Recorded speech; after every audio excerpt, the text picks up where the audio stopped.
This is Conversations with a Citizen. I am your host, Tia Carol Jones. I'm here today with Felicia Davis-Blakley, President and CEO of Chicago Foundation for Women. Welcome to the show. Thank you for having me, Tia. Thank you so much for being here. Tell us a little bit about yourself. Absolutely. First and foremost, I'm a girl. I'm a Chicago girl. I'm a girl from the South Side. Actually, my mama's house is not too far from where we're sitting right now, so I stopped by this morning. And aside from that, I've spent the bulk of my career in the public sector, but really helping people. I have a very strong, my mother raised me with this very, very strong sense of community and responsibility and giving back. And so because of that, I've spent, decades working to help uplift people and communities. What is Chicago Foundation for Women and what is its mission? We are CFW for short, Chicago Foundation for Women, is at its heart a community foundation. And so we're a public charity, a public organization, and we raise money every single day, and we provide those resources and all kinds of supports to organizations that are helping women and girls, trans and non-binary people. Our mission really, we believe that when you invest in women and girls, you really invest in transformative change in our communities, and we try to make sure that resources get to those in our communities who need them the most. I want to talk a little bit about your journey from Chicago police officer to your work in higher education administration to your time working for Mayor Rahm Emmanuel. How did these experiences inform the work that you do now? This is a really good question.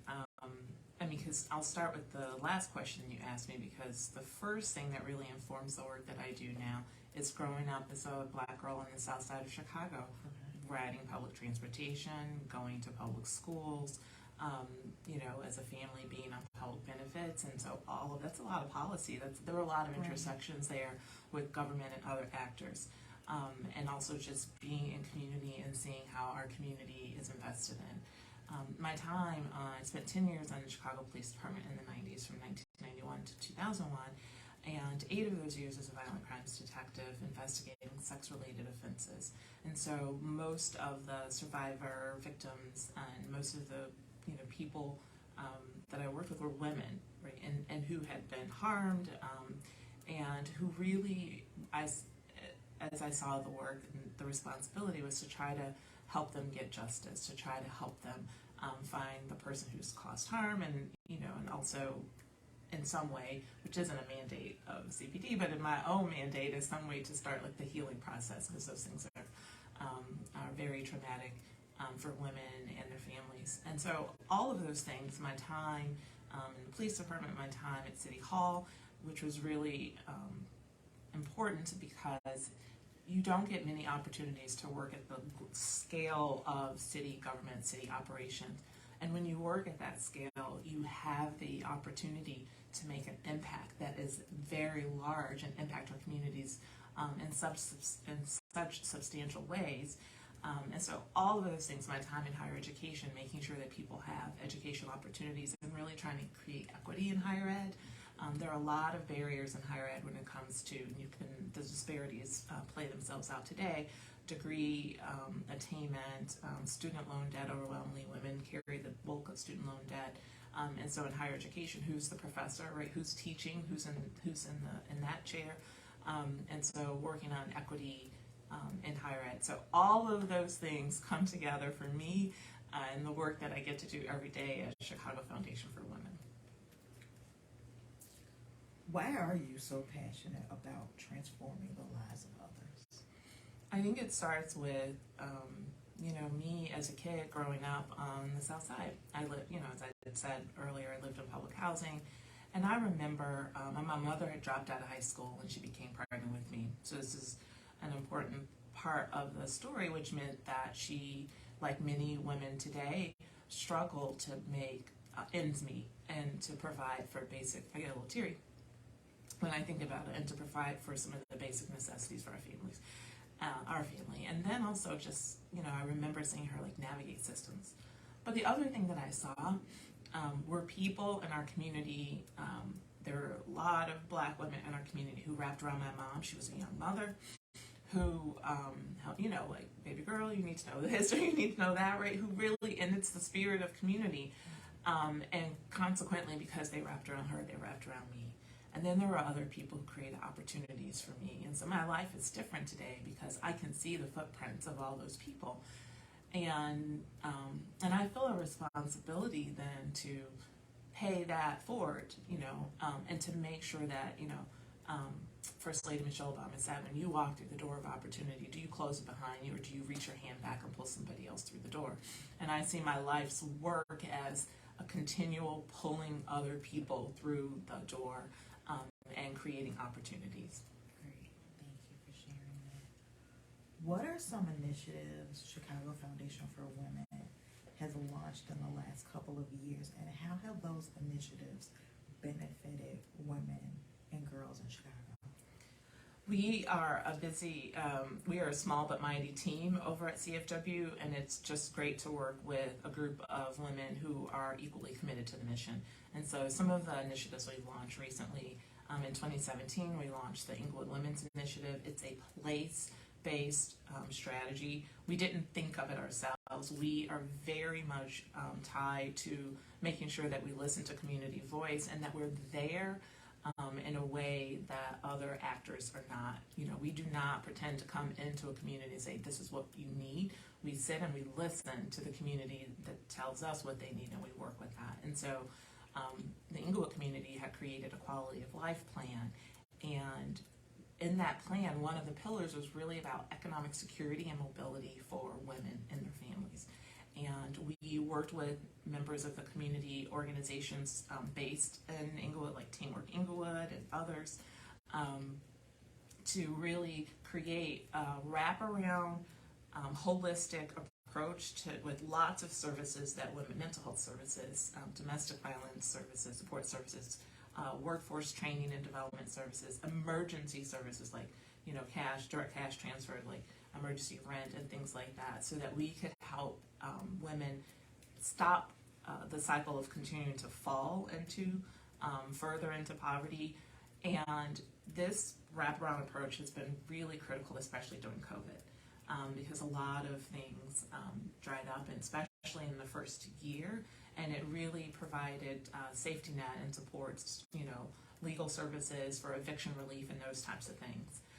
In addition, in 2021, we launched the trademark initiative She Covery, and that really is born out of the pandemic and all of the inequities there. And so She Covery is about what will it take to make sure that women have equitable recovery as a result of COVID and all of the economic downturns.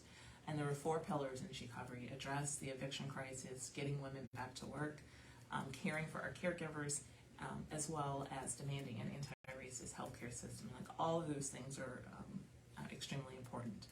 And we've also, one other thing is Willie's Warriors was launched. Reverend Willie Barrow, who was really a giant, and just called the Little Warrior in civil rights, and who I'm honored that I had the opportunity to spend time with when she was alive. But she very much wanted to have a place where Black women's leadership was celebrated and supported. She felt very strongly, and said it, it's in her writings, that Black women often receive the short shrift, right? And even in civil rights, when I think about the Seminole March on Washington, there was only one woman's voice heard, but there are lots of women who were, including Reverend Barrow, who were very active and very instrumental behind the scenes. And so we, with the legacy gift that she left, we have taken that to start this Black Women's Willie's Warriors, which is a Black women's leadership program. It's about social justice. It is about creating space, celebrating. It's co-created. So the women come and they say, these are the things I'm interested in learning. And then we go through a curriculum. And so we're excited that the 5th cohort has just launched.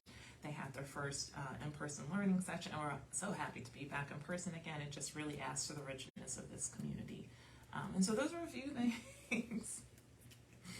And speaking of Willie's Warriors Leadership Initiative, there are 21 warriors in this cohort.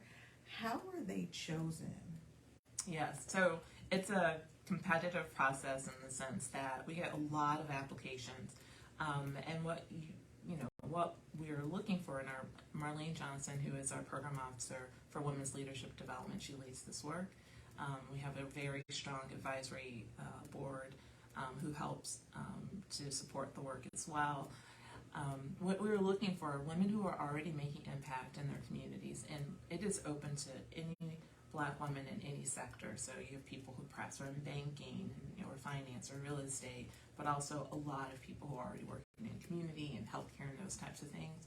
And you're looking for someone who recognizes the power of a network, what it would mean to have a sisterhood that they can then, this cohort model is very strong. They come together. It is so powerful when these sisters are in the room together. I mean, many times I leave there just inspired and also with some tears because the stories are so powerful. Their leadership is already apparent, and that for many of them the story is the same, and that wherever they work, sometimes they're undercounted, sometimes they're exhausted. I mean, Black women carry a lot of responsibilities, and often in their companies or organizations where they work, in addition to the day-to-day work that they're doing, they're also the unofficial duties of DEI work often falls to their shoulders. And so we create the space so that they can separate those things where they can actually feel affirmed and supported and know that they are on the right track and that they are excellent leaders just as they are. What is coming up for CFW? Oh, so there is a lot, and I wrote a list because I don't want to forget anything. So the first thing is we're in Black History Month currently, but Women's History Month is coming up soon, and that's like a big month for us. At the end of the month, March 29th, CFW will be holding our Impact Awards, and we will be celebrating 8 women who were nominated by the community. This is a community-driven process. This is why I love our work, because it's not us, it's what the community has said, who are all getting honored for the work that they do every single day. And so we'll have an awards event and reception on March 29th, and that's at the Harold Washington Library. Also, March, the first week of March, CFW, we are a partner with iHeartMedia, and we will be announcing the 2023 class of Women Who Win. So another opportunity to celebrate some great women leaders in Chicago. And so that will be coming out the very first week in March, as well as we believe in one of the other things that we do, we train women leaders to serve on boards. In our work every day, we see so many community organizations and their boards are overwhelmingly white or overwhelmingly male or both. And we believe that the boards of community organizations should reflect the diversity of those communities, especially when you're serving BIPOC communities and Black and brown children. You should have voices and people in governance and responsibility who also represent those children, those young people. So we train women to serve on boards, and we've been doing this for many years. So it's called Board Boot Camp. And that's coming up in April. Registration is open right now, so it's 2 dates in April. And we go through governance and mission. A lot of people I don't think, they get intimidated. All of this, the word philanthropy is so fancy, but many people don't understand they're already philanthropists because they're already making a difference and impact in their community. So we demystify that. And then we work to try to connect people with organizations whose missions really speak to them, so that they can take a leadership role in stewarding those organizations. And so Board Boot Camp training is coming up in April, and there's information on our website, cfw.org. So before we wrap up, is there anything else you'd like our audience to know? I want to thank you for having me, and I want the audience to know that one of my biggest goals, I've been at the foundation for 4 years in May, and one of my biggest priorities was to make sure that every women and girls see themselves reflected in our work, no matter what community they are in. And so I want people to know that, we raise money, we're supporting organizations. Often we're the first grant that an organization gets from a funder. So we support organizations that are really, really tiny, sometimes as small as one. There was a female police officer who does an after-school mentoring program, and we gave her a grant. She was doing this she has 2 days off, right? So on her 1 day off, she's in a school mentoring. We gave her, supported her with a grant that allowed her to bring in someone else to help do additional mentoring on another day.